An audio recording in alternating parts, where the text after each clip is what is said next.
2014-19 సార్వత్రిక ఎన్నికల తర్వాత తొలిసారి కేంద్రంలో బీజేపీకి సొంతంగా మెజార్టీ రాకుండా అడ్డుకున్న ఇండియా కూటమి ఇప్పుడు క్రమంగా పట్టు కోల్పోతూ వస్తోంది.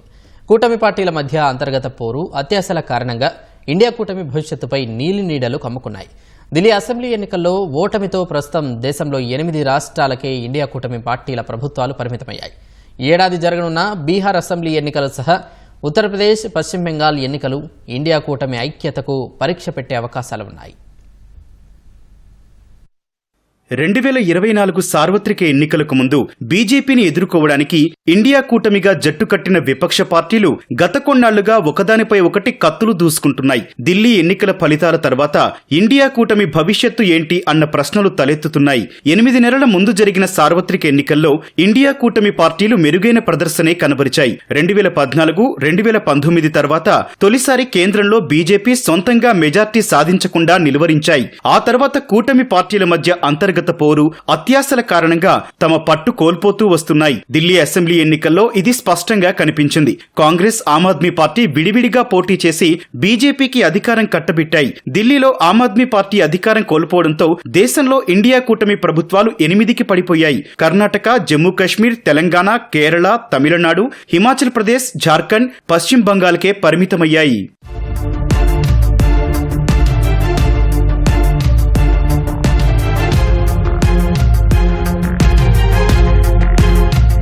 కేంద్రంలో బీజేపీని ఓడించాలన్న ఏకైక లక్ష్యంతో లోక్సభ ఎన్నికలకు ముందు విపక్షాలన్నీ కలిసి ఇండియా కూటమిని ఏర్పాటు చేశాయి. జాతీయ ఎన్నికల్లో కలిసి పోటీ చేసిన పార్టీలు రాష్ట్రాలకు వచ్చేసరికి ఎవరికి వారే యమునా తీరి అన్నట్లు వ్యవహరించడంతో కూటమిలో లుకలుకలు మొదలయ్యాయి. చాలా రాష్ట్రాల్లో కూటమి ఐక్యత దెబ్బతింది.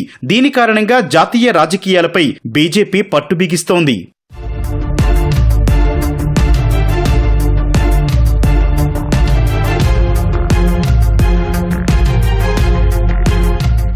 ఇండియా కూటమిలో అతిపెద్ద పార్టీ అయిన కాంగ్రెస్ ఢిల్లీ ఎన్నికల్లో ఆమ్ ఆద్మీ పార్టీకి వ్యతిరేకంగా భారీగా ప్రచారం చేసింది. ఖర్గే, రాహుల్ గాంధీ, ప్రియాంక వాద్రా లాంటి సీనియర్ నేతలు ప్రచారంలో ఆప్పై, ఆ పార్టీ అధినేత కేజ్రీవాల్ పై తీవ్ర స్థాయిలో విరుచుకుపడ్డారు. అయితే ఇండియా కూటమిలోని సమాజ్వాదీ, తృణమూల్ కాంగ్రెస్ పార్టీలు మాత్రం ఆమ్ ఆద్మీకి అండగా నిలిచాయి. గత కొంతకాలం నుంచి కాంగ్రెస్ కు కూటమిలోని ఇతర పార్టీలకు మధ్య దూరం పెరుగుతూ వస్తోంది. హర్యానా ఎన్నికల్లో ఇది స్పష్టంగా కనిపించింది. అక్కడ కూడా కాంగ్రెస్, ఆప్ మధ్య పొత్తు కుదరలేదు. ఢిల్లీలోనూ అదే జరిగింది. ఢిల్లీ ఫలితాలపై చాలా మంది విపక్ష నేతలు నిరాశ వ్యక్తం చేస్తున్నారు. ఢిల్లీలో బీజేపీకి అధికారం దక్కడానికి ఇండియా కూటమిలో విభేదాలే కారణమని అంటున్నారు. കോൺഗ്രസിനെ തോൽപ്പിക്കുക അല്ലെങ്കിൽ കോൺഗ്രസ് ഇല്ലാതാക്കുക എന്ന കോൺഗ്രസിന്റെ തന്നെ നിലപാട് ഒരു ഭാഗത്ത്, അതുവഴി ബിജെപിക്ക് വീണ്ടും അധികാരത്തിൽ വരുന്നതിന് വേണ്ടിയുള്ള സൌകര്യം എ.പി.യെ തോൽപ്പിക്കുക, അതാണ് ഏറ്റവും പ്രധാനപ്പെട്ട ശത്രു എന്ന് കണ്ടുകൊണ്ടുള്ള നിലപാട് കോൺഗ്രസ് എടുത്തു എന്നുള്ളതുകൊണ്ടാണ് ബിജെപി ജയിച്ചത്. ബിജെപി ജയിച്ചതിന്റെ ഉത്തരവാദി കോൺഗ്രസ് ആണ് എന്നർത്ഥം. കോൺഗ്രസും എ.പി.യും കൂടി ചേർന്നിരുന്നുവെങ്കിൽ ഏതാണ്ട് 50% വോട്ടായി.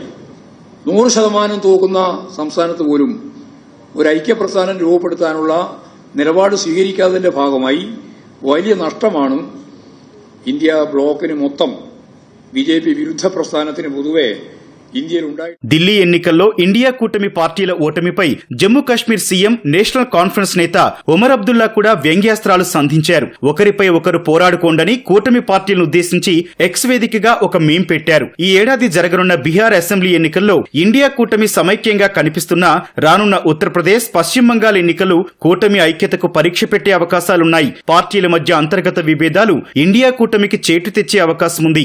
అయితే ఈ ప్రభావం పశ్చిమ బంగాల్ ఎన్నికలపై మాత్రం పడదని तृणमूल कांग्रेस नेता कुणाल घोष अन्नारू. बंगाल में इसका कोई इम्पैक्ट नहीं होगा.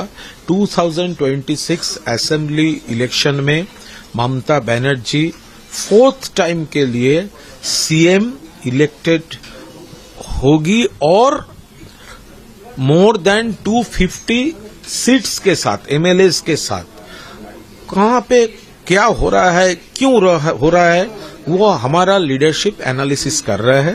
उसका कोई इम्पैक्ट बंगाल का धरती में, पॉलिटिकल धरती में, सोशल धरती में ఇండియా కూటమి పార్టీలు తిరిగి పుంజుకోవాలంటే అంతర్గత వైరాలను పక్కన పెట్టి లోక్సభ ఎన్నికలకు ముందు కనబర్చిన ఐక్యతను మళ్లీ చూపించాల్సి ఉంటుంది. అలా చేయకపోతే బీజేపీని నిలువరించడం విపక్ష కూటమికి కష్టసాధ్యమే.